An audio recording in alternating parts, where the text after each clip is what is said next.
Netcasts you love. From people you trust.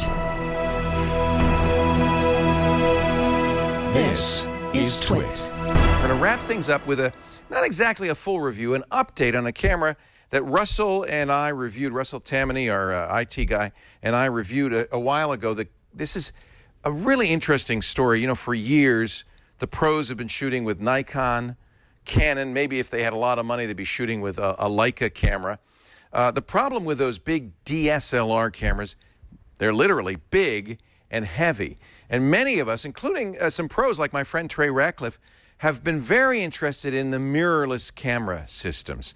For a while, I've been playing with the Micro Four Thirds and even some APS-C sensor mirrorless camera systems. The lack of a mirror, the lack of a prism means that they're smaller, more compact, more lightweight. But then along comes Sony and really shakes everything up with their A7 series. These are full-frame mirrorless cameras. In fact, if I take the lens off, you can see that's the sensor right there. It's a 35 millimeter sensor.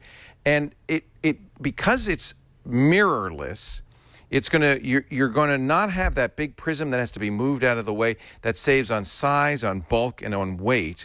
So you get a much more compact camera.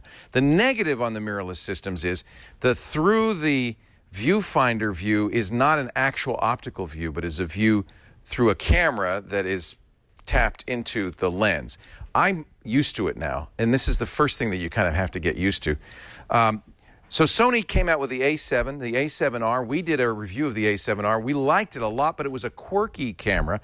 Very happy with the pictures we were getting. Not quite so happy with the limited selection of lenses and kind of the odd and difficult to use control system. Sony has followed up on the A7R with a even more expensive, this is $2,500 for the body only, A7S, and has taken that 36 megapixel, beautiful, high-res, full-frame sensor and dumbed it down to 12 megapixels. What? How could that be?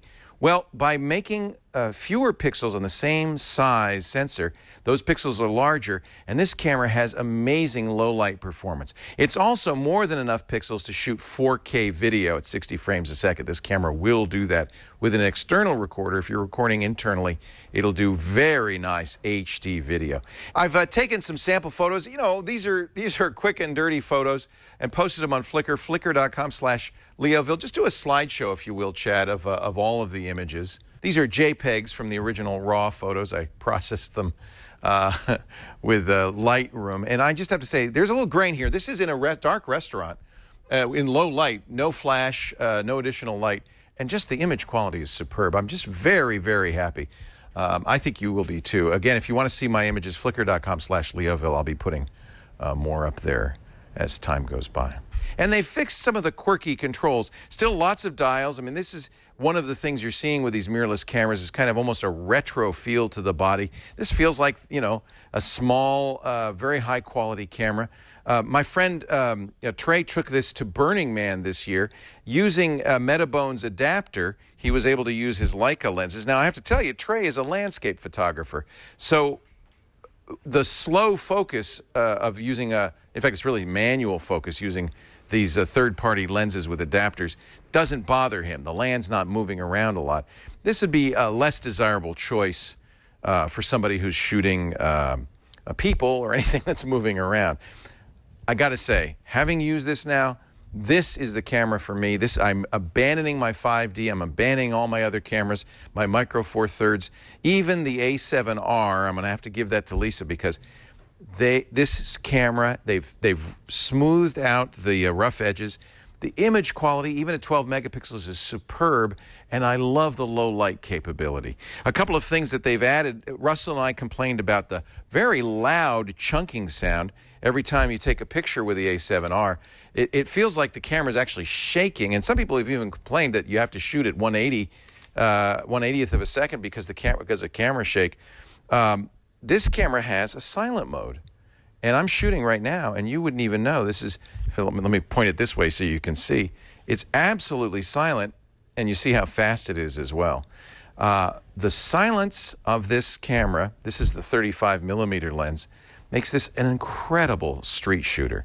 Set this at f8 and you can go anywhere, and nobody's going to think you've got a big pro camera, but you've got a full frame sensor and incredible image quality, even in very low light. There's some graininess past, say, 6400 ISO, but it'll go up much, much higher. And if you can deal with the grain, and sometimes grain in a street photography, that's not so bad. Just the images look great. Unfortunately, still a limited choice of lenses. Sony really only has 4. This is the f2.8-35. My favorite is this 55mm f1.8. Both of these are Zeiss lenses. Sony also has a couple of zooms. Optical quality on those, not great. This f55.1.8, incredible optical quality. This 35mm, incredible optical quality.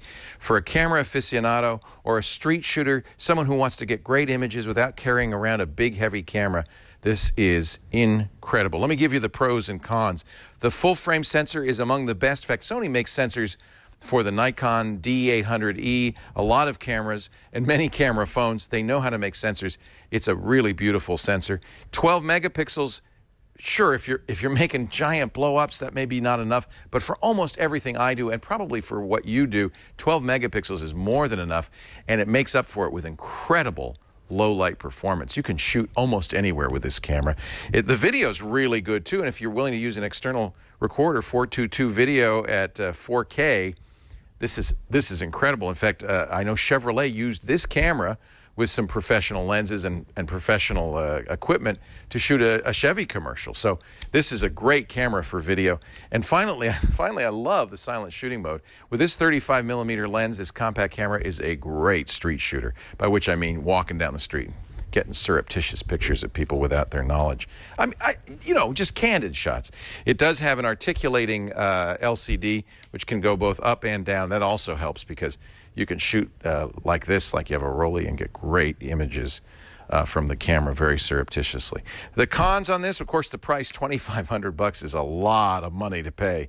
But remember, it's a full-frame camera, full-frame sensor. And I'm afraid the limited lens selection is a bit of a negative for people who would like more capability. The good news is Sony's roadmap for these FE lenses, that's the lenses that they use on this camera, is really good. It looks like they're going to have some excellent lenses. And the ones that are available, particularly this 55mm, are as good as any lenses on the market today. Plus, with a Metabones adapter, you can use your Leica lenses, your Canon lenses, your Nikon lenses.